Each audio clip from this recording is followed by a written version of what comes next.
I'm sure you're aware of the massive scandal involving the post office where many sub postmasters were accused, tried, found guilty, and convicted of effectively taking money that wasn't theirs.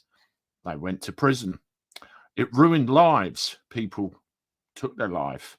It forced others into bankruptcy, caused relationship problems. The list is endless when you talk about false accusations. Now, on the face of it, it looks like it's a giant cover up. And because of the high powered figures involved, the wheels of justice move ever so slowly. I'm aware of another situation at the moment where effectively a cover up is in action and the wheels of justice once again are moving ever so slowly. And I hope I can tell you more about that as the days and weeks progress. But it's all the same with these government departments.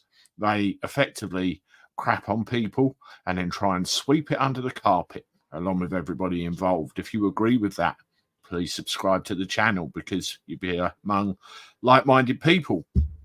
Now, one of the names that's come into the fore with this is this gentleman here, Mr. Ed Davey, the current leader of the Liberal Democrats. Now, that's a very inflammatory thumbnail I've done here.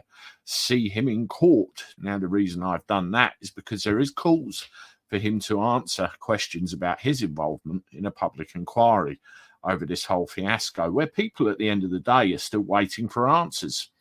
Now, there's a news article here I want to show you with a very relevant headline. It's all over the press very, very heavily. And you'll probably find it if you look. The missing money was due to mistakes in the Horizon software being used by the post office, but it claimed that prosecutions were pursued even when it was clear the software was at fault. So it looks like it was a company that was commissioned to design this software. And at the end of the day, it didn't work right.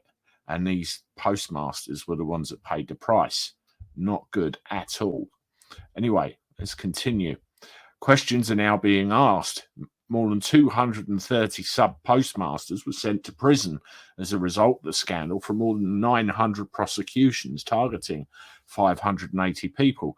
Questions are now being asked why, when he was the post office minister, Sir Ed turned down a meeting with Mr. Bates, who was one of the people involved, while he fought for justice for wronged sub-postmasters. He was, part of the side that needed justice, but then went on to be paid £275,000 by the lawyers Herbert Smith Freewheels, who acted on behalf of the post office. Referring to Sir Ed's past attacks on Boris Johnson, of all people, in relation to the post office scandal, Mr. Longy said the only way to establish the facts is through an inquiry. Surely the person who was very quick to accuse others of lying and running away must now see that his own credibility is hanging by a thread, and that an inquiry is the only way to establish what happened. Is it? Is it the only way to establish what happened? You let me know what you think in the comments. And just to give you some impact or some statement of the impact this has on people, here's something I pulled out here. Mr. Bates, a former sub-postmaster from Wales, who is played by Toby Jones in a TV drama on this subject, has spent 20 years trying to clear the names of those who were wrongly given criminal convictions for reporting less income than Horizon said they should have. In 2019, Alan and 5 other employees took the post office to the High Court on behalf of 555 claimants, where a judge ruled the IT was at fault in what has now been named the UK's worst miscarriage of justice.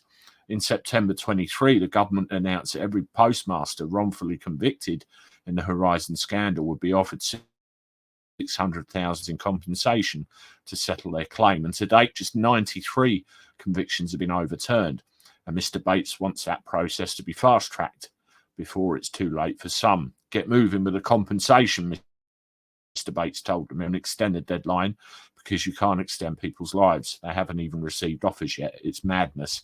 When you're wrongfully accused of something, and we made a mistake, sorry, off you go now, that's simply not good enough. People need compensating, and quickly. As I said at the beginning, this is a massive scandal. It's gone on for far too long, and these people may have had their lives taken from them cruelly by this miscarriage of justice. But surely we can get on the hurry up with trying to put some of it some way right. Let me know what you think in the comments below. Let me know what you think of Ed Davies' involvement and that lady that wouldn't give her CBE back despite the cries. And thank you very much as always. If you want to watch another one of my post office related videos, you can start with that one there. I look forward to talking to you again soon.